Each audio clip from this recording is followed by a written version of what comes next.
RG Kar medical কলেজে নিহত মহিলা চিকিৎসকের বাড়িতে গেলেন চিকিৎসকেরা, পরিবারের সদস্যদের সঙ্গে কথা বললেন তারা।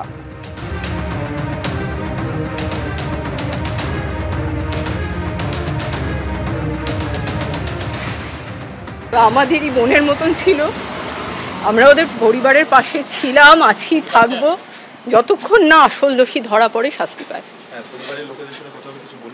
কিছু বলার নেই, এখানে যা ওনারা বলতে পারেন দুঃখ করা আর কাঁদা ছাড়া ওনার কাছেও কিছু নেই, আমাদেরও সেটা ব্যক্ত করা ছাড়া।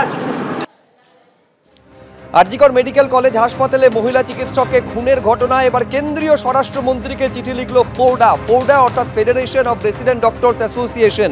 তাদের লেখা চিঠিতে 4 দফা দাবির কথা বলা হয়েছে।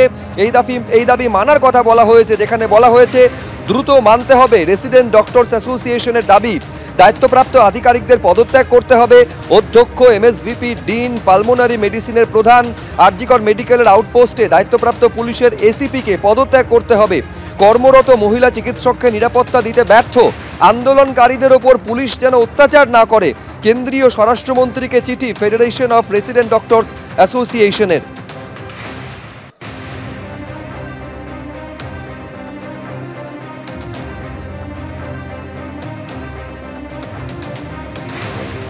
যেভাবে একজন মহিলা চিকিৎসকের উপরে যে নারকীয় অত্যাচার করে তার উপরে যে ঘটনা ঘটেছে, তাতে যাতে কোনো রকমভাবে সেই তদন্তে কোনো ঢিলেমি না থাকে এবং যারা আসল অভিযুক্ত বা যারা এই অভিযোগের পিছনে রয়েছে তাদের যাতে কঠোরতর শাস্তি হয়, সেই দাবি নিয়ে কিন্তু তারা আন্দোলন চালাচ্ছেন, সিজওয়ার্ক চলছেন।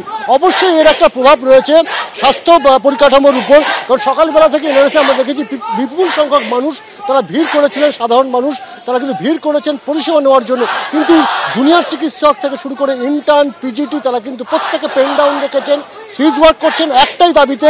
তারা একদিকে যেমন চাইছেন যে অভিযুক্তদের বিরুদ্ধে কঠোরতর পদক্ষেপ করুক প্রশাসন, অন্যদিকে তারাও কিন্তু প্রত্যেকে নিজের নিজের জায়গায় তারা কিন্তু সুরক্ষিত হতে চাইছেন। আমরা একবার কথা বলবার চেষ্টা করব। একদিকে যে ঘটনা আরজিকরে ঘটেছে, আপনারা তারপর থেকে নিজেরাও কি সুরক্ষিত বলে মনে করছেন? একদমই না। আরজিকরে যে ঘটনাটা হয়েছে সেটা কোনোদিন আমাদের সঙ্গেও হতে পারে। আমাদের সিকিউরিটি কি আছে? আমরা এই যে নাইট ডিউটি দিই, আমাদের সিকিউরিটি কি? আমাদের সেফটি কোথায়? আমরা আজ পেশেন্টের বাঁচানোর জন্য ওভারনাইট ডিউটি করছি, আমরা সোসাইটিকে সার্ভ করছি, আমাদের সিকিউরিটি রেসপন্সিবিলিটি কে নেবে?